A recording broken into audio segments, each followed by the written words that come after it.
saw scattered buildings and stuff like that, but I wasn't really sure what was happening.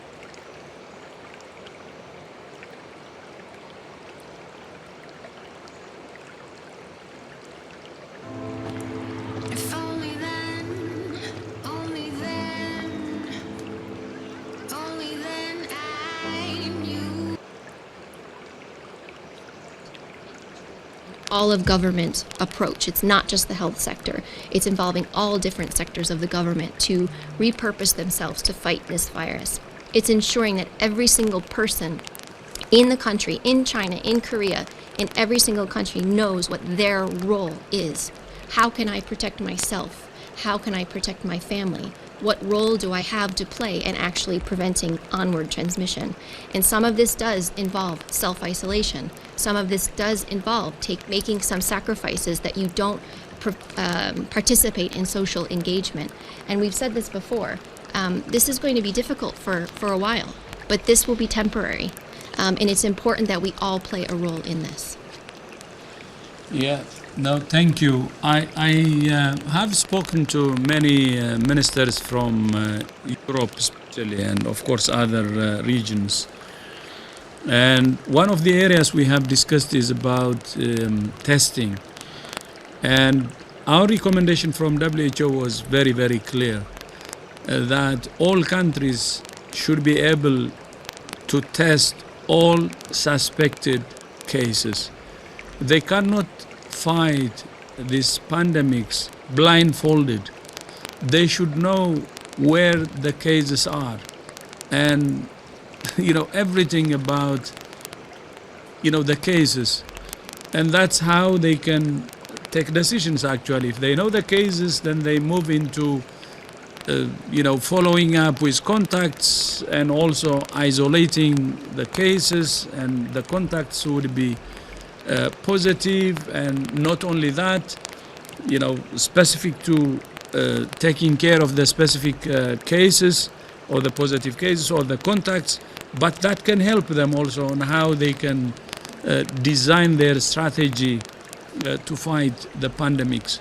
So that was my message to many of the ministers I have spoken to invest in testing, and that was my speech also today.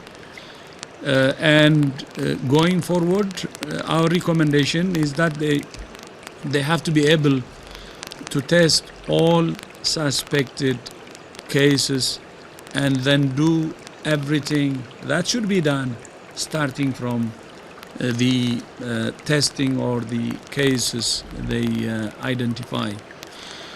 And in addition to that, we have also discussed about the containment strategy.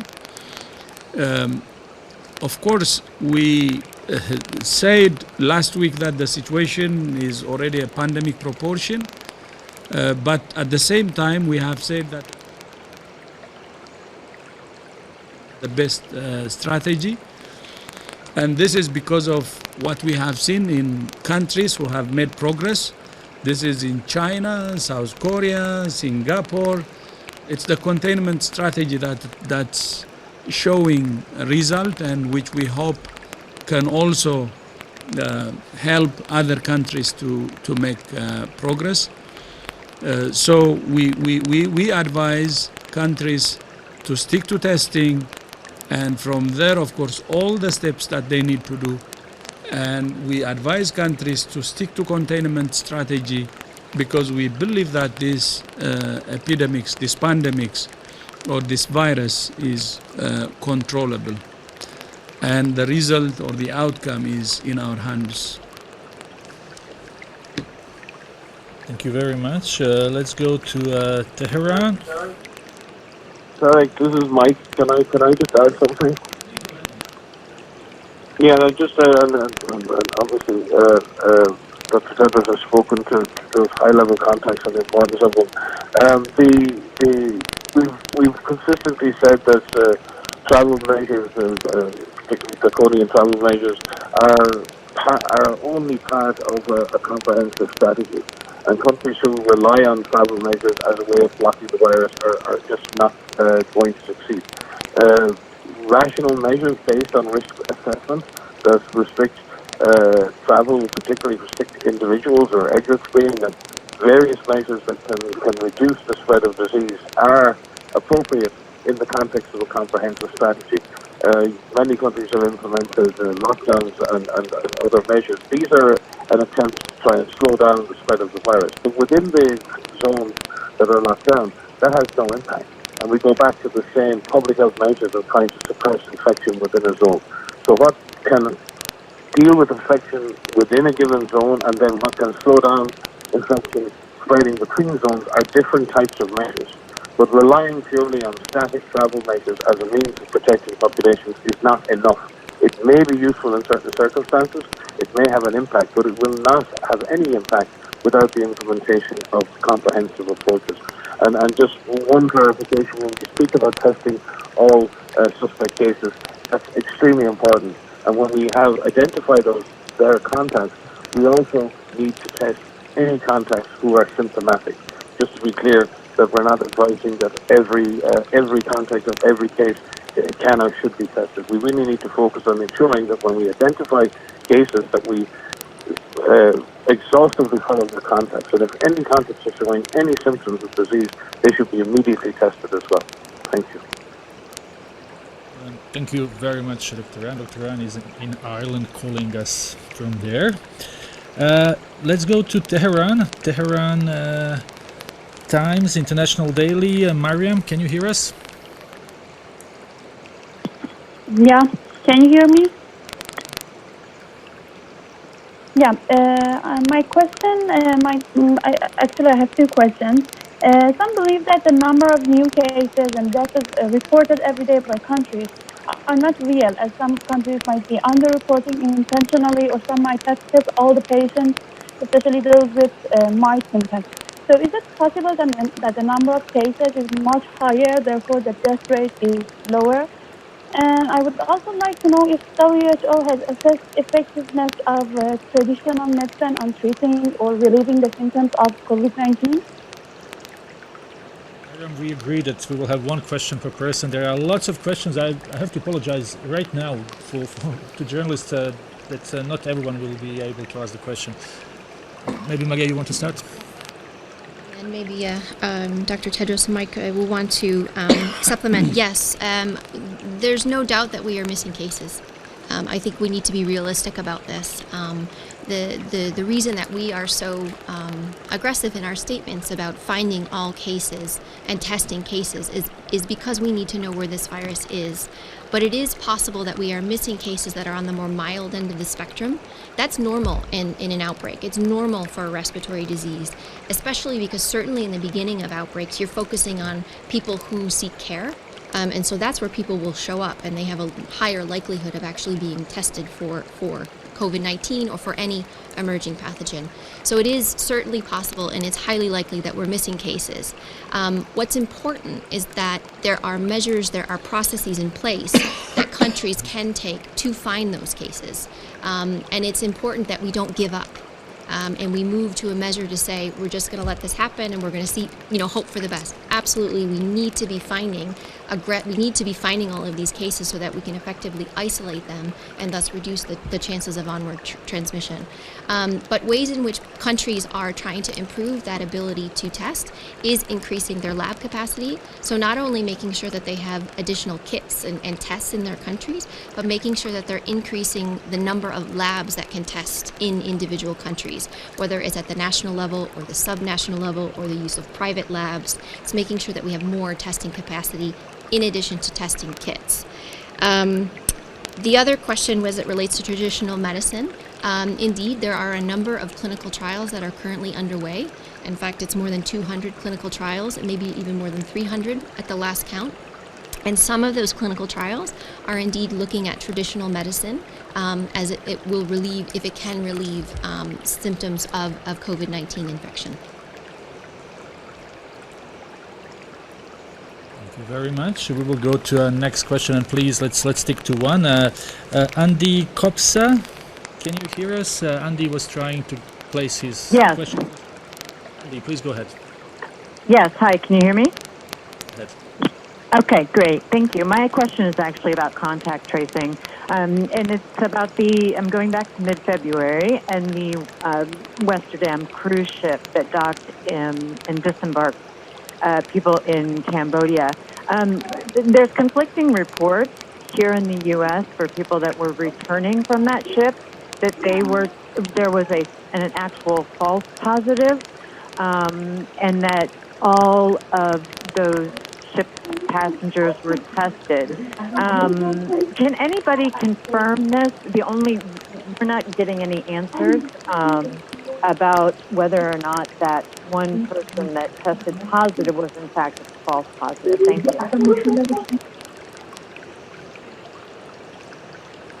To mute you. Thank you for your question. I can't answer to that specific question about that one individual case, but what we can say is that there is the possibility for testing that you may have a false positive or you may have a false negative. And so what we work with across the globe is we work with laboratorians and virologists and clinicians to look at what are the most appropriate biological samples and when in the course of illness, in the course of a contact, should people be tested. And it's important, whether these are upper respiratory samples or lower respiratory samples, the timing in which samples are collected, and then of course the lab test itself. There's always the possibility of a false negative or a false positive, which is why we recommend repeat testing where possible. We know that that's difficult to do because there is a shortage of tests.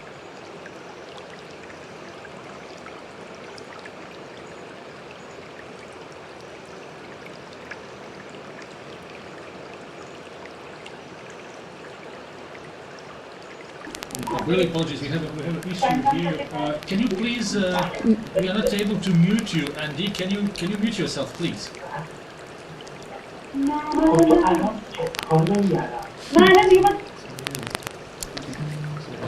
Okay. Sorry, I think we're okay now. Just to say that if you have a strong suspicion amongst a contact who has an epidemiologic link, which means they've had direct contact with a confirmed case, that you do a repeat sample. And so that you have increase your chances of truly detecting if that person is a case or not. Thank you very much. Can we go to Xinhua right now? Who do we have from Xinhua Agency? Hi, it's Liu from Xinhua. Can you hear me? Yeah, the question is the U.S. Trump administration has announced a plan to cut deep its global health funds in its 2021 budget proposal. That's slashing more than $3 billion in overall programs, including half of its annual funding to WHO. So how does the WHO think that would help combat the COVID-19? And could you also please give us an idea of how the U.S. has contributed to the global response to COVID-19 so far? Thank you.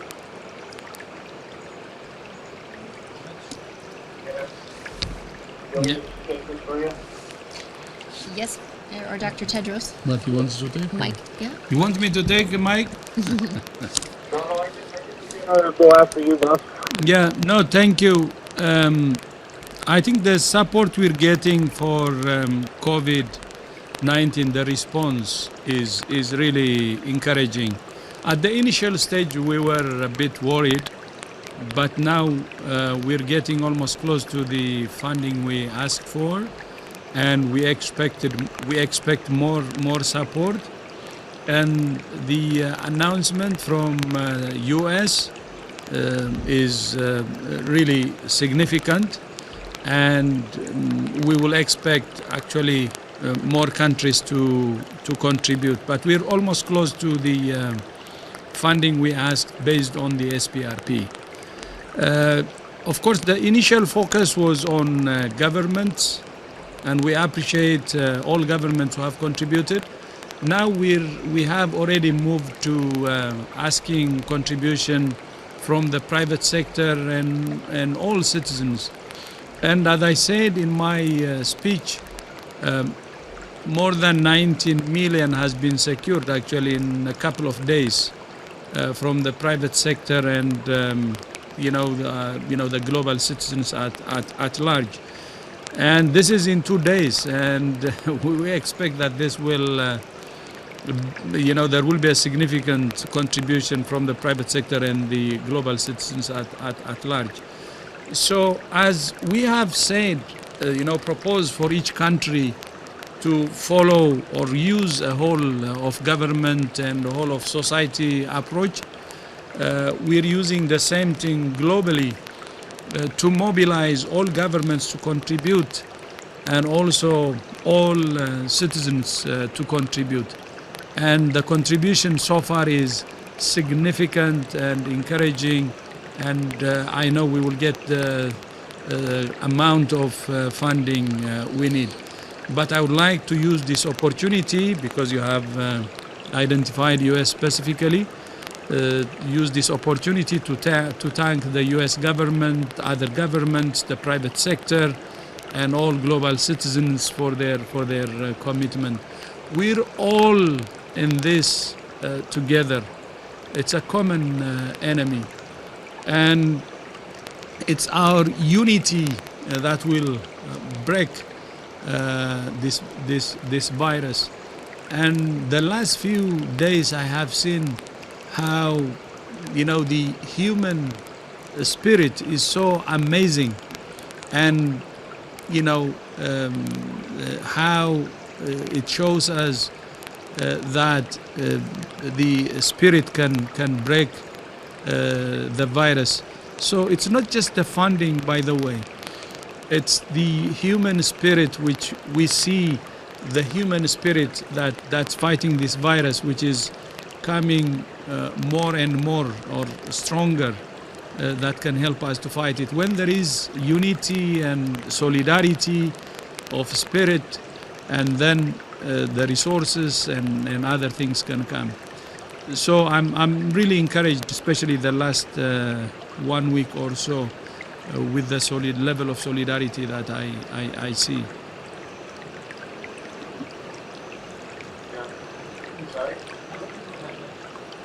I just want to add, because the U.S.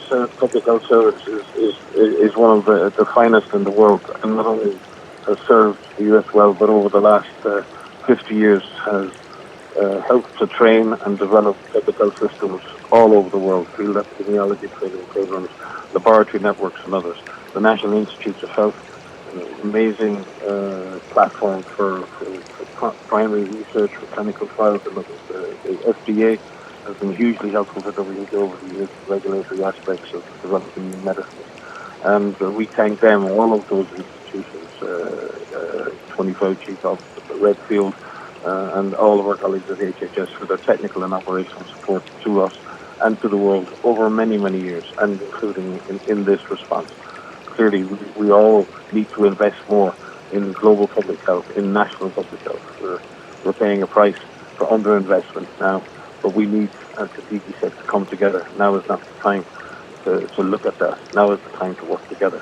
So we are going to, in future, have to look at how we are investing in public health systems around the world and whether we're actually investing enough. Thank you. Contribution from the U.S. is their scientists and their clinicians who are communicating with us regularly, on the front lines with us in terms of our gathering of information and evidence and sharing of experiences. So we have American scientists and clinicians and public health professionals who are involved in every single one of our technical networks. And so we're very grateful for them, as well as clinicians and public health professionals and scientists from all over the world who are sharing their experiences with us as we learn more about this virus and as that evidence is fed back into our response. We're receiving really huge volume of questions, so we'll try to go a little bit to those technical one maybe, because I think this is important. Lara Pinheiro is asking, do we know anything more about children and COVID-19? It's a good question. We have a lot of questions about children. What we know from the evidence to date is that children are susceptible to infection, and that children can be infected with this virus. They seem to be infected in terms of symptomatic infection, in terms of detection through reporting systems at a lower rate than adults. and which is different to what we would see with influenza. And from the evidence that we are seeing, we're not seeing transmission in settings like schools, where we would worry about amplification of transmission. In many countries, schools have closed, and so that is an important thing to take into consideration.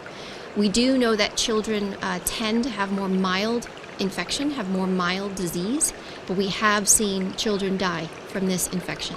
So we can't say universally that it's mild in children.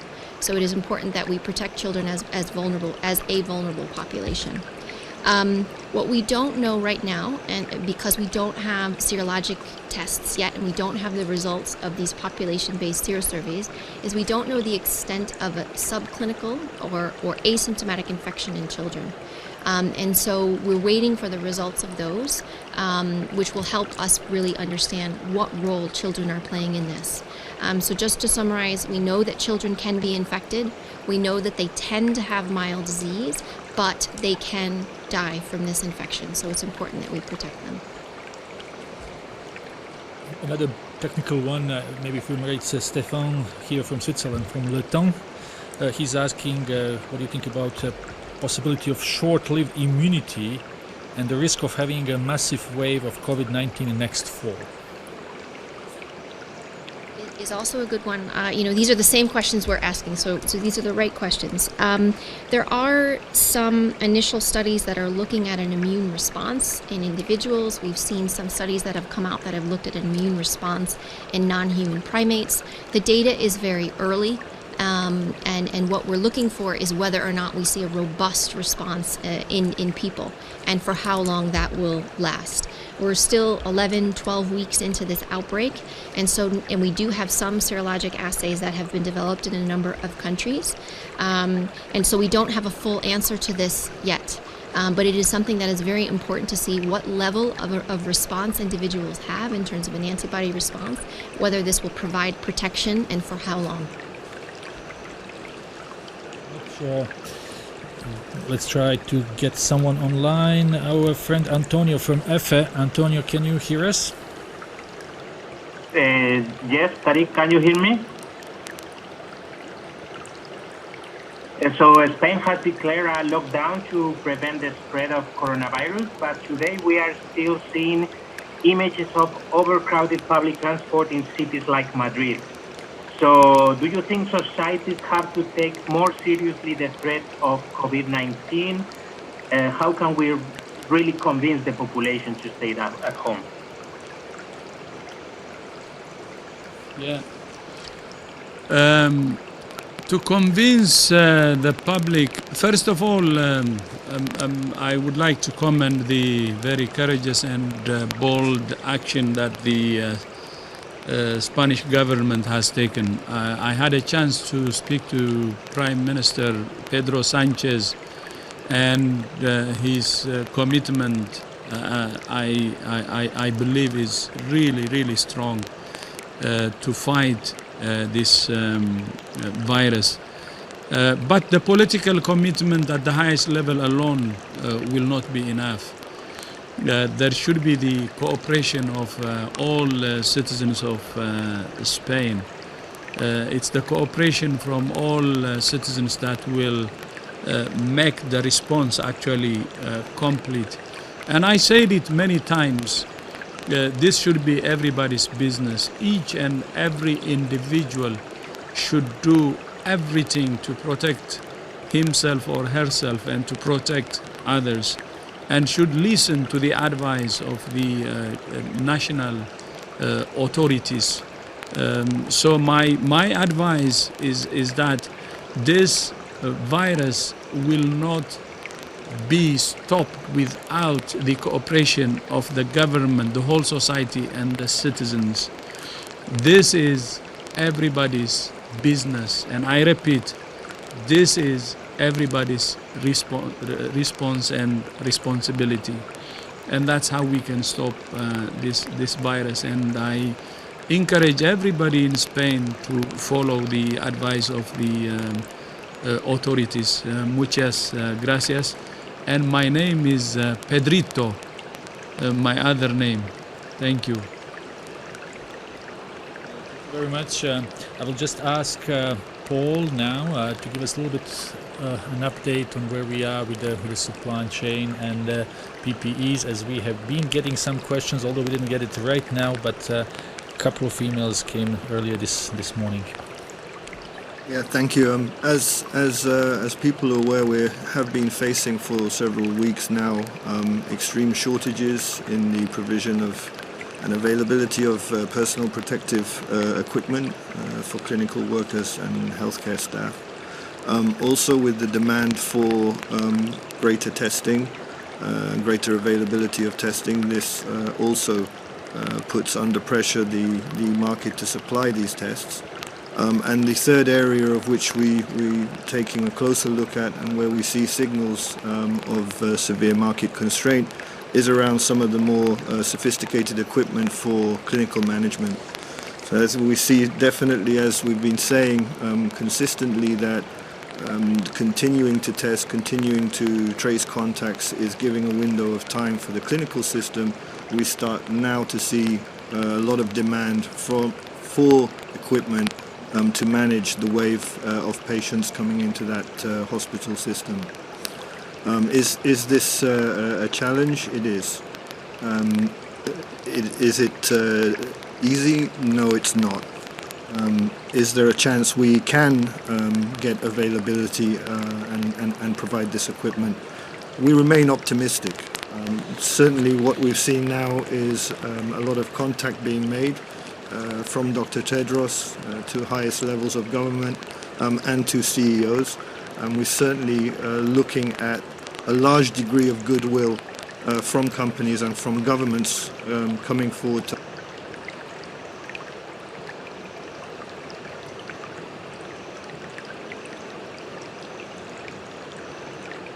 very unusual.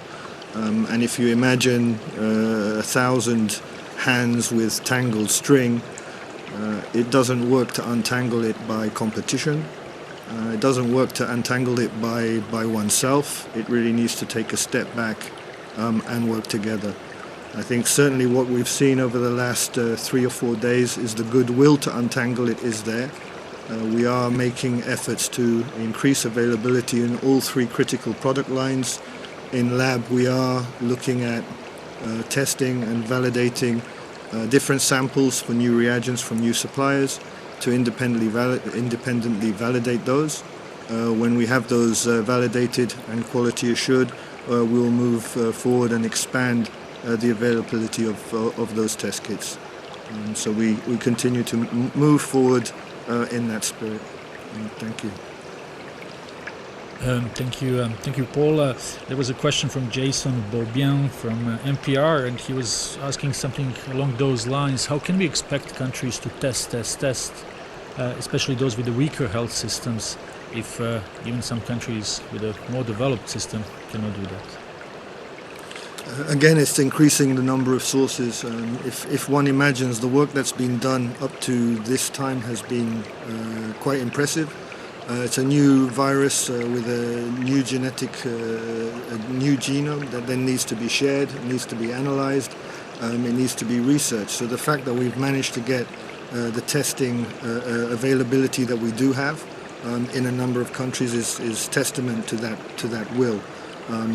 Now that's a beginning. We have to now seriously scale it up. It needs to become industrialized to a degree. Again, with respecting quality assurance, quality standards, and making sure we are providing the right test for what we need to do. I mean, there's 2 parts to that question, and Paul has eloquently described this. I mean, one is about increasing the capacity to test, and in increasing your capacity to test, there's 3 things. There's making sure that you have the labs that are there that can actually do the PCR testing. And as we've said in the past, we are building on existing systems in many countries, and these are building on influenza systems, the national influenza centers that exist in many countries across the globe, making sure that at least 1, if not more, labs can do PCR.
there at some cities.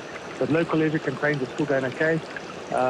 Clearly people will be under a bit more pressure, and we just got to manage that as best we can. Casinos are places with lots of surfaces, lots of buttons, climate control, confined spaces. People tend to, when they hunker down, some of them will hunker down for a long time. Is it safe to keep those operating? Yes, absolutely. I mean, we've got improved cleaning routines. There's hand sanitizers everywhere. We believe that we are safe, and certainly we are taking actions. I mean, activity will be reduced, and we're taking certain actions that will help us manage any sort of crowds, make sure the on-crowds build up, make sure there's loitering, and make sure people aren't in too close contact with each other. And, that should help alleviate any pressures, there being problems. How does the President's prohibition on gatherings of more than 100 people affect the casino? Because, I mean, will you limit access? Will you start saying, sorry, customer number 101, you're going to have to wait for Johnny over there to finish before we can let you in? That's very difficult to do. I mean, it's just been announced yesterday, and Mondays, fortunately, are very quiet at properties. We are going to meet as an industry and then decide on the way to really tackle this problem together as an industry. There are certain things we can do, certainly limited access, but we do think that with the current environment, that could probably take care of itself. Do you put the brakes on expansion, on development, on deal making? Because, I mean, you were in the early stages of a turnaround. These results that you've just published today showed that there was life in the business of Sun International, and no sooner do you sort of get yourself up off your knees than you get whacked straight back down again. Yeah, I mean, does anyone care about our results at the moment? It doesn't look like it. But absolutely, they were a good set of results, and we're proud of them. But at the same time, I think there's big issues to worry about, which we focus on. Clearly, at this point in time, it's short term. We've sort of put a hold on any sort of capex and certainly no expansion at the moment. And we will, see how things unplay, go ahead in the next few months, and then make decisions for the longer term. In the meantime, it really is all, hold on the hatches, manage cash, and keep the business going. So that's the focus at the moment, and international expansion is the furthest thing from our minds. Anthony Leeming, the Sun International Group Chief Executive. Yeah, the results were good, and that's the great tragedy, of course, of South African companies that have been through the mill. They really have. And no sooner do you look like that you're getting a little bit of assistance, a little bit of a turnaround, you're starting to get things sorted out, that you get whacked from the side by this coronavirus. It's developing into a human catastrophe, but for businesses right now, they're really having to work very carefully and very, very smartly in order to ensure that they survive the worst fallout as a result of this. One of the industries that's coming under huge pressure is the wedding industry. More on that story in a moment. EWN Traffic. The traffic lights in Melrose at Ethel Oaklands and the Mike 1 remain out of order. And if you're on your way to Midrand, Olifantsfontein and Lever Road is also out, plus Maxwell and Vetkopen in Sunninghill, Mendriff and the M2 in Amalgam, as well as Simmond and Trump in Central Joburg. N12, no lights at the R558, the slight delays approaching the junction. Also in Garsfontein, Solomon Mahlangu, PF van Dyneveld, as well as Atterbury, red by the Value Mart at that junction, also out of order this evening. Tseho Modisani, EWN Traffic.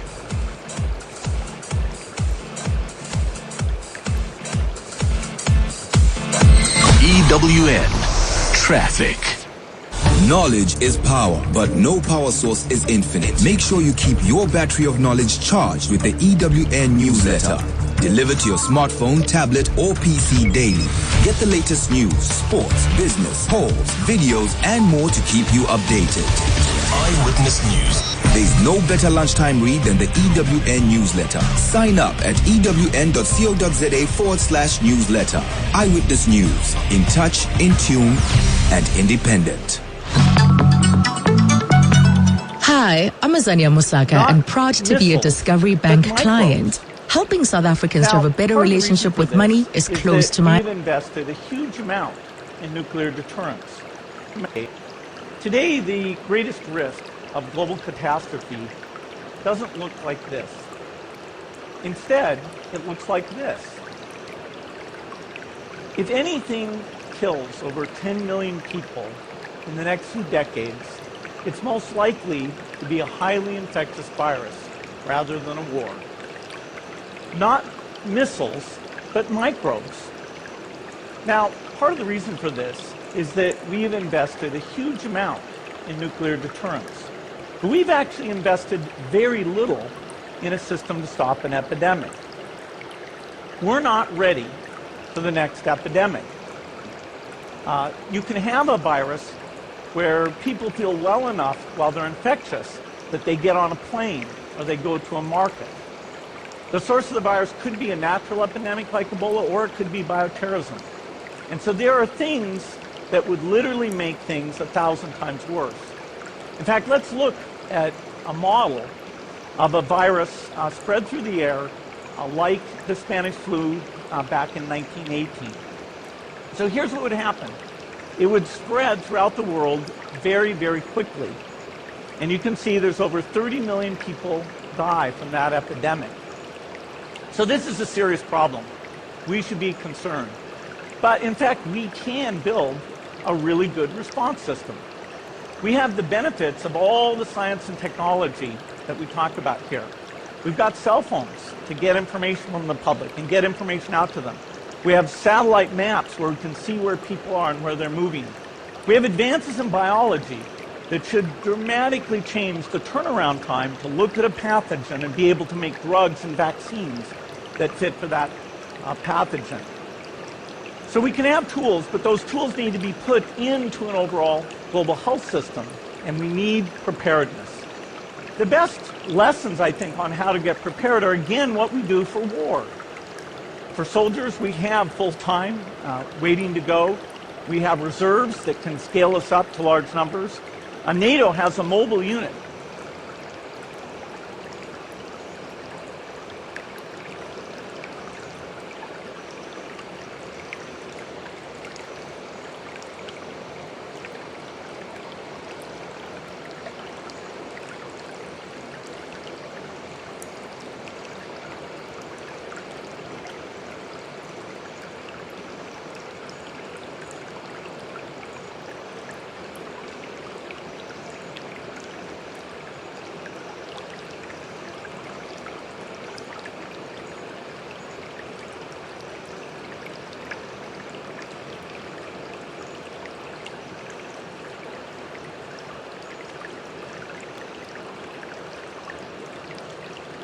And I do think that, we have in our own company, we have 3 weddings within the next 3 weeks.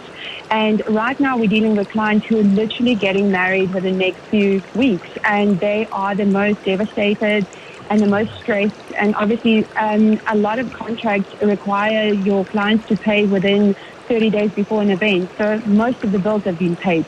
All the work has been done. The dress is there. Everything is there. And now 10 to 12 days before an event, you have to cancel or postpone. And of course, it has an emotional impact on our clients, on our suppliers. Everybody was, they were shell-shocked after 7:30 last night. Last 24 hours have been crucial. And I think it also just goes back to us, yes, sticking to our contracts as suppliers, and but also exercising humility as human beings. What do we do?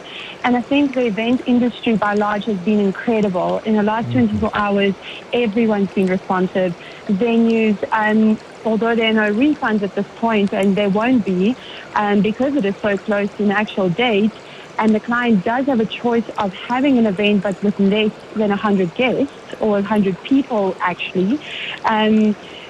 Everyone's moving the dates and postponing the weddings without the penalties. And that, I think, is such a huge thing, that we are going to accommodate everyone. Everyone who is going to have a wedding in this next 3 to 6 weeks to next month, they will still have a wedding, but they just have to choose another date. They will still have exactly the same wedding that they've been dreaming about, but just a bit later. We need to deal with the virus. We need to respect our government's decision, and we are calling to all of our clients not to just they have to think not about just their guests, but about the staff at venues, about suppliers.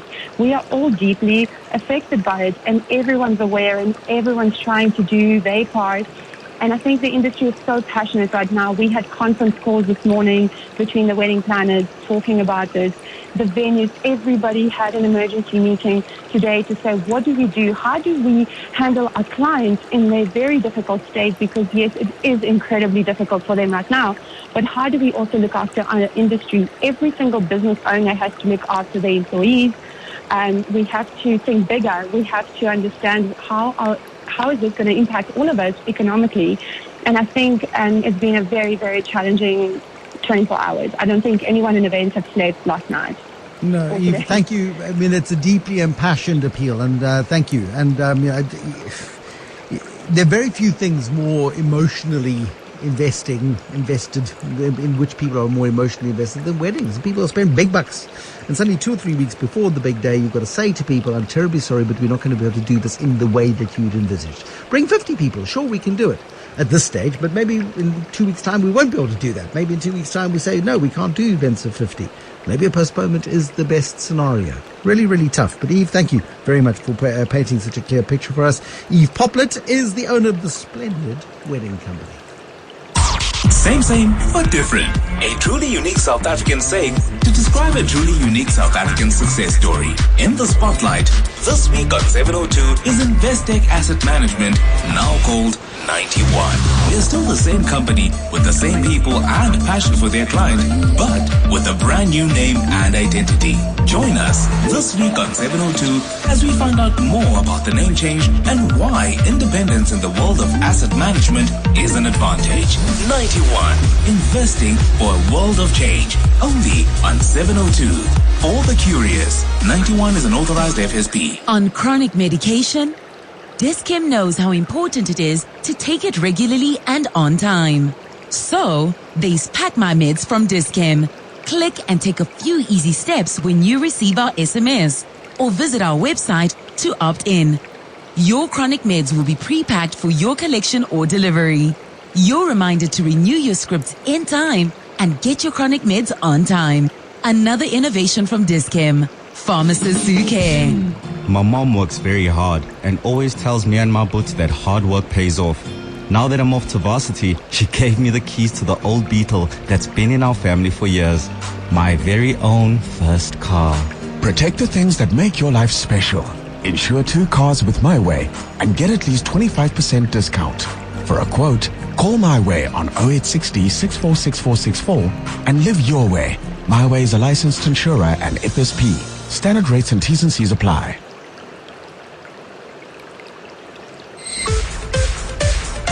This is Eyewitness News. Good evening, I'm Gladys Mutele. President Cyril Ramaphosa says the ANC is committed to fighting the spread of the COVID-19 virus. As a result, the party has taken a decision to suspend all its conferences, including the National General Council conferences and the ANC Youth League conference scheduled for May. Ramaphosa was briefing the media after a meeting with the party's National Executive Committee today. He says that the ANC agrees with government's current plans to ensure the virus is successfully contained. South Africa currently has 62 cases of coronavirus. The NWC has accepted that all those should be suspended. From henceforth, branch general meetings, conferences at regional, provincial level are going to be suspended. As a result, the party has taken a decision to suspend all its conferences, including the National General Council of Conferences. Meanwhile, religious groups are implementing measures to curb the spread of COVID-19.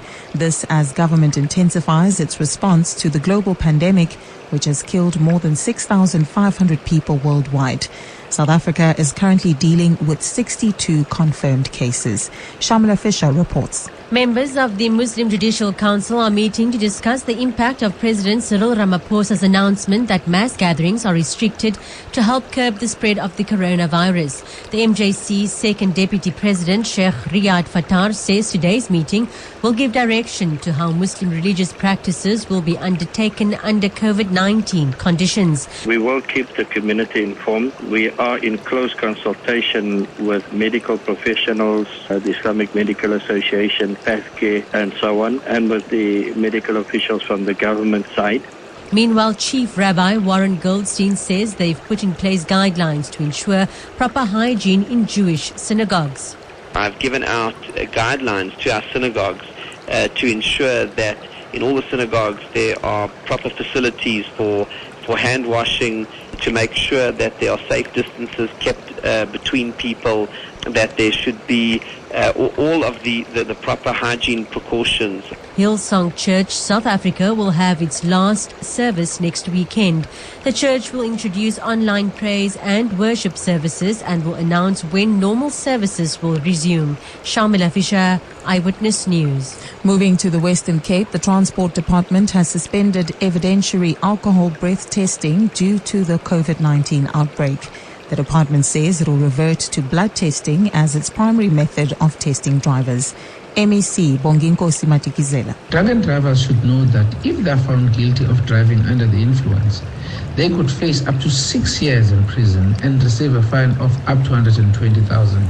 And with the Easter holidays in a few weeks' time, traffic officers will be clamping down on intoxicated drivers. Our law enforcement agencies will be on the roads clamping down on drunken driving. Let's make sure that we are responsible citizens. Moving to restaurants now, the association says restaurants will not close amid the coronavirus outbreak in the country. COVID-19 cases have been reported in Gauteng, KwaZulu-Natal, Mpumalanga, the Western Cape and Limpopo. The association says it has been advised by Tourism Minister Mamoloko Kobai Ngubane to stay open for business by following the necessary precautionary measures. The association's Wendy Albert says they will follow all health guidelines.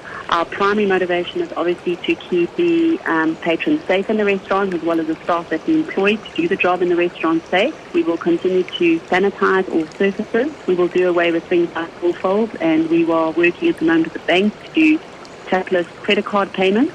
And a priest in France has been jailed for 5 years for sexually abusing dozens of children in the 1970s, 1980s and early 1990s. The 74-year-old admitted to abusing Boy Scouts while a scout leader in Lyon. The BBC reports that during his trial, he told the court that he had not understood how serious his crimes were. It was found he assaulted at least 80 young boys between the ages of 7 and 15. Gold is trading at $1,507.25 an ounce. The rand's at 16.66 to the dollar, 20.38 to the pound, 18.58 to the euro. Brent crude oil is at $29.99 a barrel. And in your traffic in the city of Joburg on the N12, there are no lights at the R558 and we're seeing slight delays approaching that junction. And in Centurion, traffic lights are out at John Foster Drive and the November 1 highway. A fine start for Gauteng tomorrow, becoming partly cloudy later on. Johannesburg dropping to an overnight low of 14, reaching a high of 23 degrees. Pretoria 15 and 26. Vereeniging 13 and 24. Cape Town weather tomorrow, partly cloudy, becoming clear with a moderate southwester, a low of 17 and a high of 28 degrees. The top story in Eyewitness News this hour. President Cyril Ramaphosa says the ANC is committed to fighting the spread of the COVID-19 virus. Eyewitness News. In touch, in tune, and independent. For the latest, visit ewn.co.uk. Centre of the BBC Newsroom in London. Chloe Tilley live with you today. The last 15 minutes or so, we've been hearing from British Prime Minister Boris Johnson. He's giving a press conference right now at Downing Street. We'll dip back into that in a moment, but let me bring you updates on what he has been saying in reaction to the coronavirus outbreak. Britain's been somewhat out of step with the rest of Europe. It looks like they're getting more in line with what they're doing. He is saying that anybody who displays symptoms must stay at home along with the rest of the people who live in that house for at least 14 days. He says the only time they're allowed to go outside is for exercise and they must remain at a safe distance. He also said that it's everyone's responsibility to stop the spread of the coronavirus, and he says there must be a stop to non-essential contact with others. That means you can't travel anywhere. He says people should work from home and people should avoid pubs, clubs and social venues. He also said that by this weekend, those with underlying health conditions and those over the age of 70 should be shielded from contact with others for 12 weeks. Of course, that is 3 months. He said he knows it's a big ask, but it is important. He said the peak of the epidemic is coming fast. London is a few weeks ahead, and everyone, particularly in London, has a responsibility to stop the spread of coronavirus. So as I say, the British Prime Minister is continuing that press conference now in Downing Street. In fact, Chris Whitty, the Chief Medical Officer for England, is speaking right now. So let's have a listen. Negative facts, and I'll come on to one of them later on. Now, just to explain where the different things fall into this, the very profound changes in terms of social distancing that the Prime Minister laid out, which are going to be very difficult for people to maintain over a long period of time and will have very significant social effects, do have the capacity significantly to pull down the peak of this infection wave and therefore make it easier for the NHS and particularly the ventilation support to be able to cope with the wave that is heading its way. So that is really critical. People who do this, who restrict their social gathering, are doing things to protect the NHS, to allow the NHS to treat both people with coronavirus and people who have other things as well. It has overall effect on the NHS. This is the second group of things which the Prime Minister has laid out, are those things that we want the quite large group of people who either are over 70, possibly quite healthy or very healthy, over 70 but over 70, or who are younger than 70 but have a significant health condition, and this is mainly in adults. We want them to take even greater care, because this is in addition to making sure that they don't end up helping fuel the epidemic themselves. It means they do not have to go to hospital, which is good for the NHS, but most importantly, it reduces the risk that they will catch the virus, particularly at a time when the NHS is under strain. This is absolutely critical. And the group of people who we want to take this advice particularly seriously are older people above 70, people who in adult life would normally be advised to have the flu vaccination. So these are people with chronic diseases such as chronic heart disease or chronic kidney disease. And also as a precautionary measure, because we are early in our understanding of this virus and we want to be sure, women who are pregnant. And those three groups are the groups we want to take particular care to minimise their social contact, which of course will have very significant risks for them. And later on we will be giving very shortly a much more specific list of an even smaller group of people who have very profound health problems. They all know they've got very profound health problems. For example, people who might have advanced myeloma or leukemia, things that significantly affect their immune system. The final bit that is being talked about today is, in addition to what we previously talked about, is the 14 days stay at home. If one person in the household has symptoms, the whole household stays at home. Now, there has to be some common sense around this. If there's a very vulnerable person in the household, for example, people will need to take that into account. People need to think through the practicalities of their own position. But the reason for this is because they are helping to stop it be transmitted onto the rest of the community. And these people, the trouble is, if you actually are in a household with someone who's got coronavirus, there is a reasonably high chance you will be infected and will go on to get this. So this is, in a sense, something people are doing to help protect the rest of society. We do want to stress Chief Medical Officer Chris Whitty, who is speaking there at a press conference at Downing Street. That is ongoing. The OS team, of course, will keep an ear across that and bring us any more lines to come out of it. It's so important, though, to stress, and it was something that the Chief Medical Officer for England said just a few moments before we took that feed live, that the chances of dying from coronavirus remain very low, and people can protect themselves with simple things like hand washing, using hand sanitizer, things like that. We'll keep an ear across that. In the meantime, OS editor Simon Peakes has come down to join me in the centre of the newsroom to bring us some of the latest lines. It's difficult to keep up with this, isn't it, Simon? It is, Chloe. I'm just looking at the rest of Europe as well, and the German Chancellor, Angela Merkel, she's also been talking in the past few moments, talking about limiting social contact, so similar to what you were hearing from Boris Johnson, saying, though, that grocery stores and pharmacies will remain open, but the likes of bars and theatres and zoos and swimming pools and playgrounds, the kind of things we've been hearing today, they're going to close. And she was also talking about the economic impact on Germany. And we'll talk about the car industry in just a moment, but she was sort of saying that they want to maintain economic activities as much as possible, despite all these sweeping measures to slow the spread of coronavirus. We spoke earlier with Theo in the first hour of the programme about the impact on the aviation industry, and just looking at a few lines in Europe about the car industry, quite interesting. Audi was saying today that it was struggling to keep production running at its plants in its Brussels, and this is because some workers have downed tools over concerns about being exposed to the virus on the production line. Also, we're seeing car makers including Fiat, Chrysler, Peugeot and Volkswagen all cutting production at European plants. This is because of a sort of dip in demand due to the virus. And in Spain, I noticed this one which caught my eye. The car maker Fiat, it's halting all its car output, and it's sort of presented a plan to the authorities, it says, to temporarily lay off all of its 14,800 workers, and this is all due to coronavirus. Though it says not all of them will be affected, and all those workers who are laid off will keep 80% of their salary. Simon, thank you for that. Simon is editor here on OS, Simon Peaks, and he is keeping us updated on that. That press conference is continuing at 10 Downing Street. Interesting, a move by the British Prime Minister Boris Johnson to move Britain more in line with some of the restrictions that Simon was talking about there across Europe. Lots of people from all different parts of the world have been getting in contact with us via WhatsApp to tell us what's happening in their part of the world.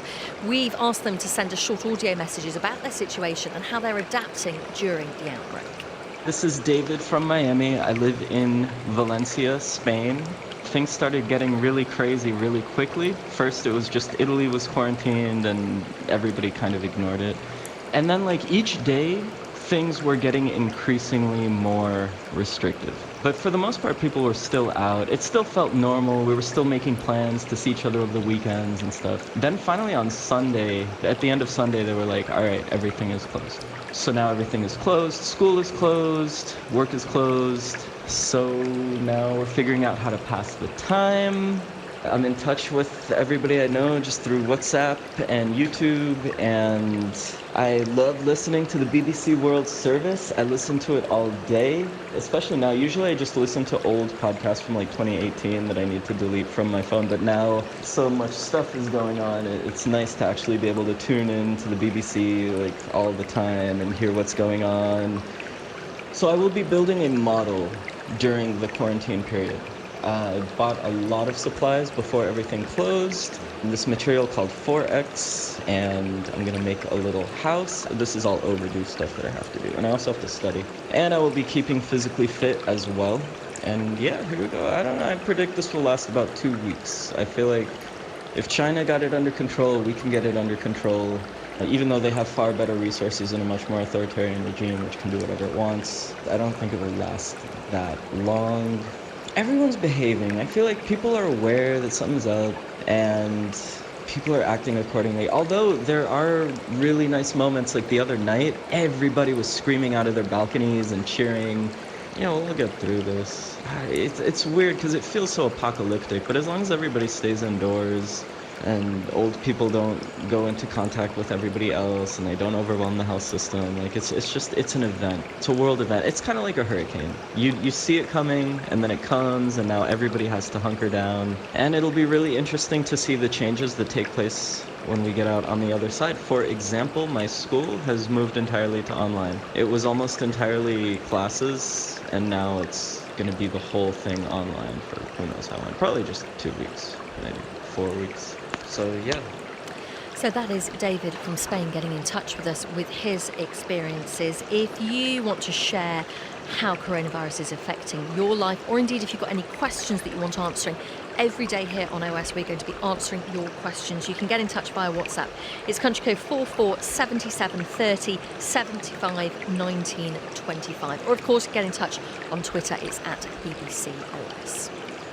Now, one of the many bits of advice health officials are giving us is to stop touching our faces. And it's one thing that should help reduce our risk of getting the virus, but it is easier said than done. How many times do we touch our face without even realising it throughout the course of the day? Well, lots of people have been watching a video on BBC News online site featuring psychologist Natasha Tawari. She answers this question: why do we touch our faces? Because we can't help it. It's part of our DNA. We're hardwired to do it. We know this because humans as young as